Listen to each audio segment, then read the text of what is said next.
Alrighty, sir, you're rolling. What up? What up, guys? We're here. We're back. It's been about 2 weeks. We took a break for Mother's Day.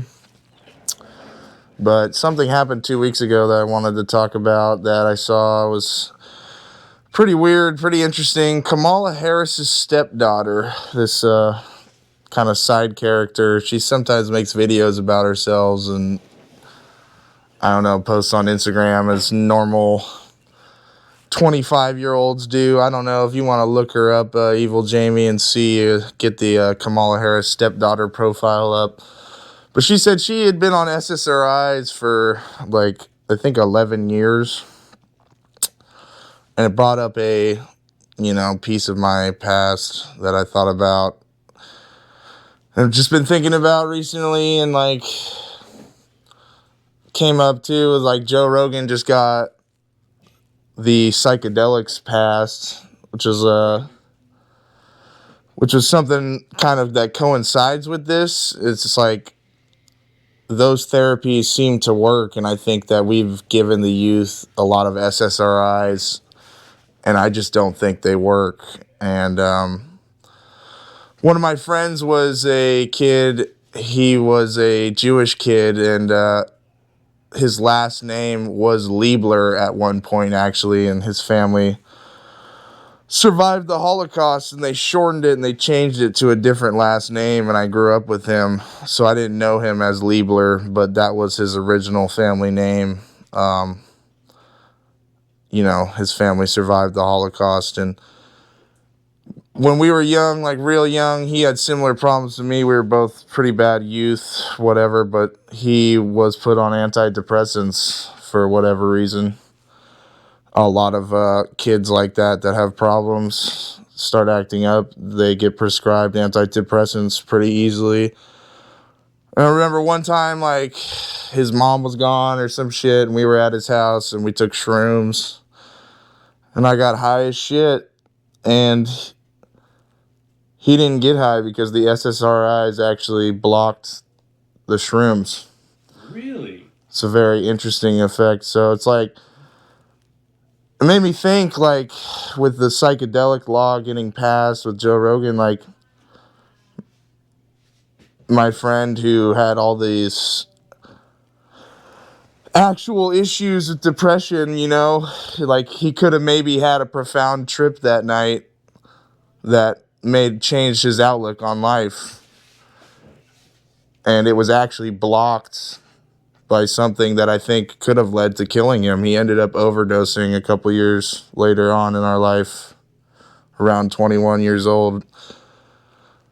And yeah, that might have just been the drug use or whatever, but he was into fake pills like Xanax and stuff like that. He really liked to sedate himself because he was so depressed. He was into harder drugs than I was, and a lot of fake pills were made with fentanyl, I think, and that's what I think got him in the end. And it's just I don't give a shit about Kamala Harris's stepdaughter. I just want to let that be known. But if you look up this stuff, you found this story, Evil Jamie. She recorded it. It's 2 weeks ago. So it's if she had been on them for the time that she said, it's she was prescribed them at 11 years old or something like that. What specifically do you want to know about her? Well, recently, if you could try and find the video that went viral, you could see what she said. She said she'd been on them for 11 years, and her age is she's 26 or something. So it's they prescribed it to her since she was really young, and she was having some self-realization because she was listening to a podcast about, and it's you've been on antidepressants for 10 years. Obviously, they're not working. But, it's I think that this is a problem that people don't see the whole picture on, really. It's this ties into a ton of issues with our youth. You think about, people becoming transgender, people becoming school shooters. I think it definitely has a lot to do with the overprescription of maybe these medications. They might be really really unhealthy for kids because they're a band-aid, and if anything, it's like giving heroin to 15-year-olds, and then from my understanding, it works for about 3 weeks. You're the happiest you've ever felt, and then it kind of, just like every drug, you grow a tolerance.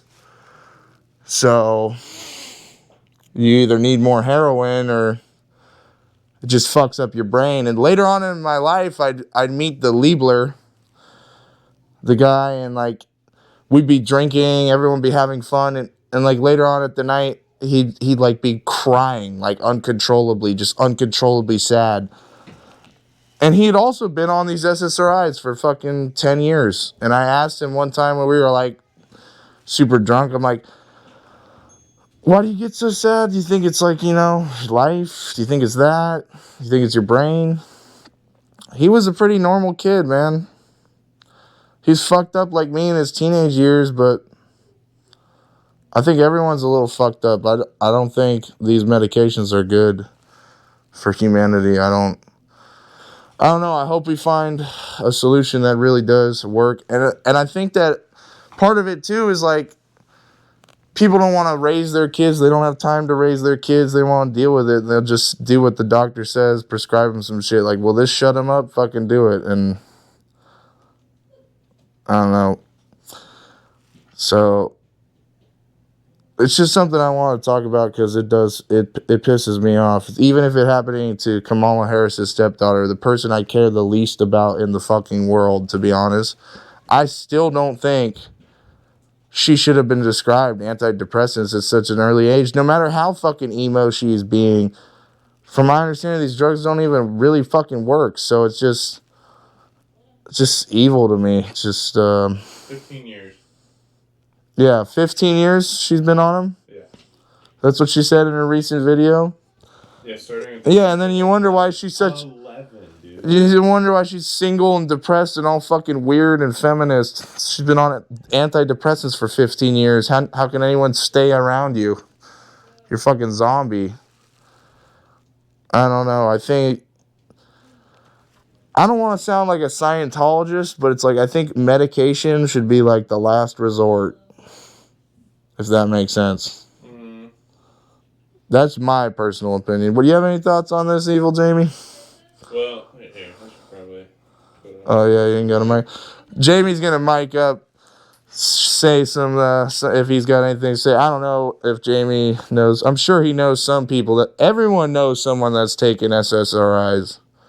And if you have kids, or you're going to have kids, they're going to try and give your fucking kid SSRIs just because they scraped their knee and started crying someday and be like, here's some fucking pills. And it's like, Jesus Christ, you know what I mean? Like, I don't know. Yeah, well, I mean, I was on SSRIs for a little while. And how was your experience? It made sex like fucking impossible, which was super cool. Just like never nut. Wait, okay, you could get hard, but you couldn't. Yeah, you couldn't finish the process. Dude, it was like a never-ending battle. So that sucked. That would definitely not help with a man's depression. That's gonna be actually gonna make it worse, I think. So I got off of them like 6 years ago, and I basically got on them like after my parents got divorced and like under like some really severe financial stress. But for the most part, it basically... And I mean, that might not be as bad because your brain's developed. I think the problem is really that, like, I still don't think that's great. And, like, might have gotten you through the time. Sorry to cut you off mid-story. But it's like, what I really think is fucked is giving a 12-year-old... Because how old was she when she was prescribed, right? She was young as shit if what she's saying is true. And it's like, I mean, I believe it because my buddy, the Liebler, he was like 13 or 14 or 15 when we took those shrooms, and he was already on them. So it's like, I don't know. Yeah, but continue your story. The one thing that I want to point out, and probably the number one reason why I even got on the SSRIs, is like I had an extremely bad reaction when I was smoking weed. and I got what I think was called post-hallucinogenic perceptive disorder. So if you have, let's say, like, some history in your family of mental illness, I don't think they're probably not for you, but SSRIs can really help you get out of a pinch, but I don't think it's something that you should be on for life, and certainly not something. No, she's been on it for 10 fucking years. Well, especially when you're a kid, because when you're a kid, on average, most like teenagers and stuff like that have some sort of depression issue. So it's not like... No, everyone has depression, even as an adult. Like, you'll go through it, I think. And that's part of life, you can't just...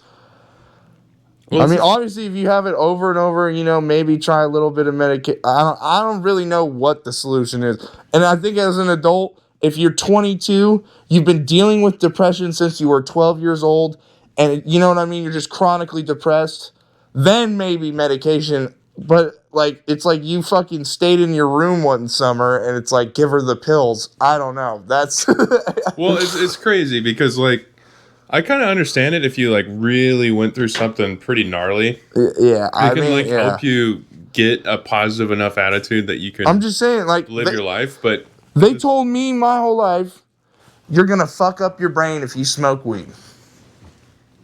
Yeah. They said you're going to permanently change the way your brain works. Right? That's what they said. Don't smoke weed when you're young. And I think they're probably right. But... hey, has anyone considered, maybe, what is this? This is the same effect as marijuana. It changes a chemical pattern in your brain. It releases more chemicals, right? Yeah. So, following that logic, because they're like, if you smoke weed, you're going to be here, right? And then you'll be used to being here, so then you'll always be chasing higher. Antidepressants. If you were depressed and you're down here, and then it brings you up, you're going to want... same pattern can occur. And it could lead to harder drug. I don't know. So it could change. I think it could permanently alter your brain because you're gonna need that drug. It's just like people get addicted to marijuana or tobacco or anything. You can just kick that door a little closed, like the latch lifted a little higher. Sorry, my son just tried to barge in. He's doing a great job at it. He's a bit of a menace. He's right in the fucking funny bone too. he just SWAT teamed the door looking for Dada. He was giggling the entire time too. Yeah. Satan baby. We took him to the lake today. It was pretty fun. So do you want to look up for me real quick? What exactly again did Joe Rogan legalized in the White House? They were talking about what is this new therapy called, medicine that they're doing off psychedelics? Because I don't want to just be negative during this episode. I kind of want to wrap it up with something happy, because I mean, if we're actually finding solutions for this shit, it's cool. And something that I was really interested in, they say people can quit tobacco with this medicine. Well, they're talking about ibogaine, which ibogaine is really nasty to go through. Let's see here. Well, he originally talked to Texas Governor Rick Perry about it, which was shocking because he's a super conservative guy, and he actually considered it. Yeah. And then they just talked about Trump saying that getting FDA approval for it, and I'm not sure how much further anything. So, really what is the medicine called? Ibogaine. Ibogaine. So, what is Ibogaine? Is it a pill that has shrooms in it, or what is it? I don't know. It's not that. Here, hold on. Let's see here. But anyways, I want to find a better solution is what I'm saying. And I think that what prescribing teenagers SSRIs is not it. I know that much. I think I can say with a 99% certainty, and in 99% of cases, you probably shouldn't give your teenagers SSRIs. There might be that 1%, some severely crippledly depressed kid, you know what I mean? And you give them SSRIs and they start going outside and it changes their life. But I mean, that usually only happens in the commercials. So. All right, so you want to hear about Ibogaine now? Yeah. There's one other thing just before we move on from antidepressants. They're actually finding now that it's causing some sort of dementia. Oh, wonderful. With really long use, which is pretty cool. So it's wonderful. It's not completely free of harm, is all I got to say about that. Yeah. All right, so... No, I mean, nothing is free of harm, right? You do anything to too much extent, it will harm you. So it's a root bark, and it was traditionally used in Africa by the... So it's like ayahuasca. Bee tree people? Kind of, but the high lasts 24 to 36 plus hours, which is pretty gnarly. Dude, I couldn't imagine. You're going to need to lock yourself behind a couple doors for this one, but 24 to 36, yeah. They say it's really nasty, too.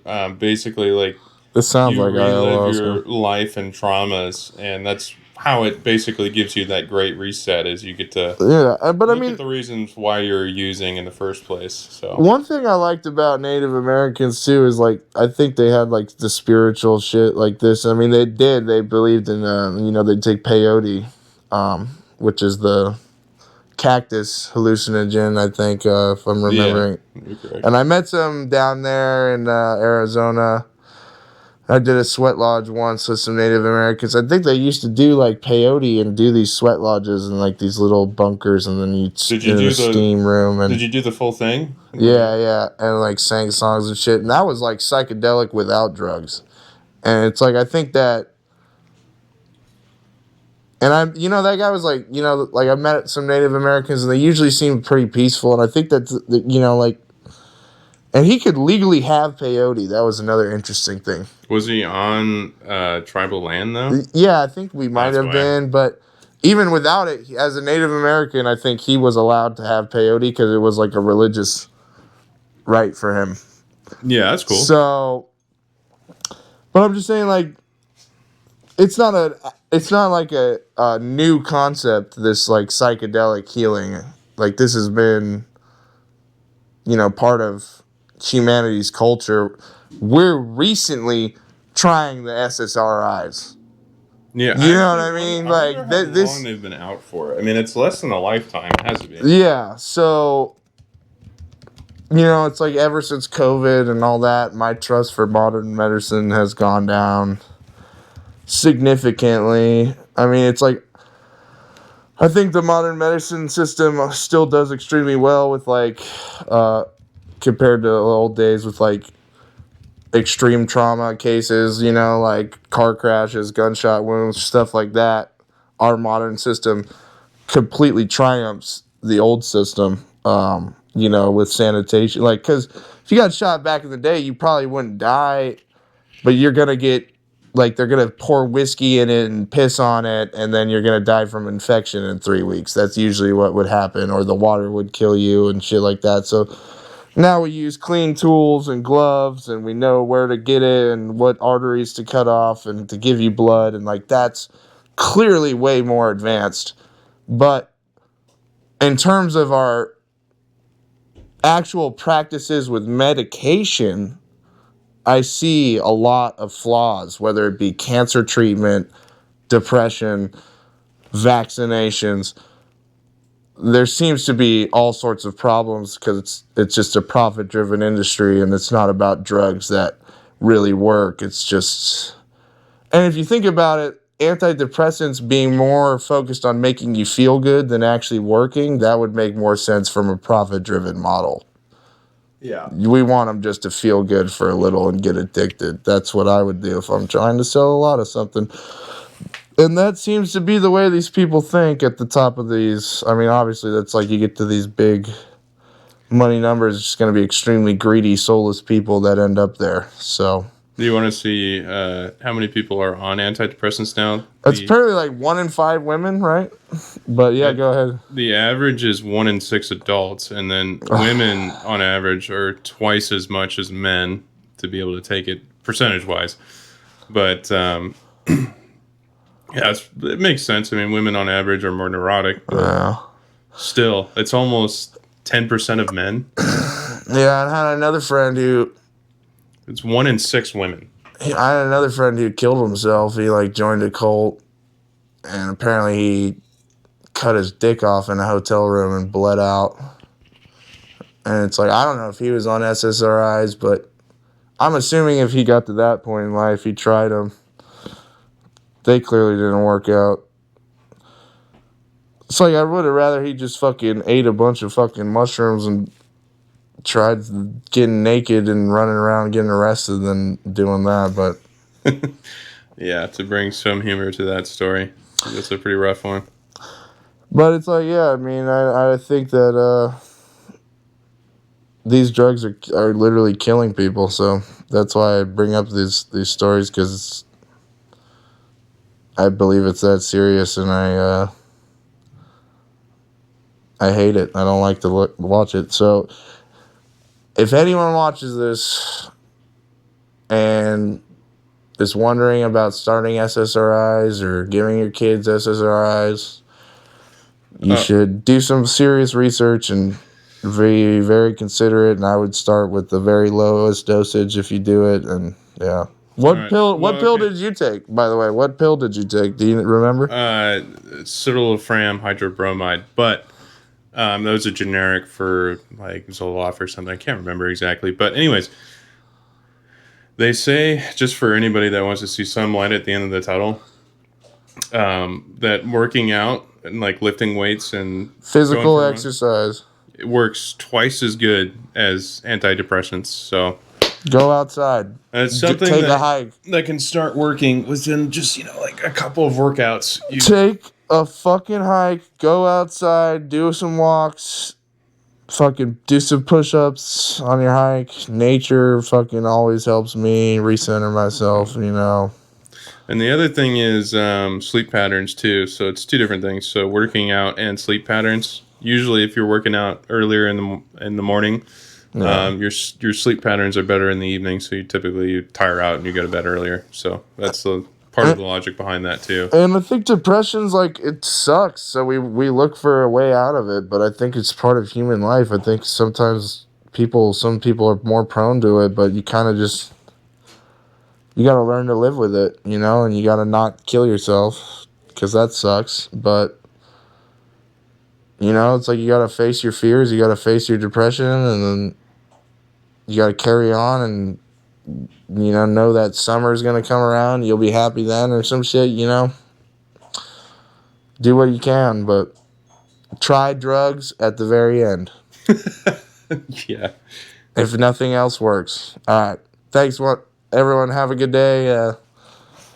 And we'll see you next time. Peace.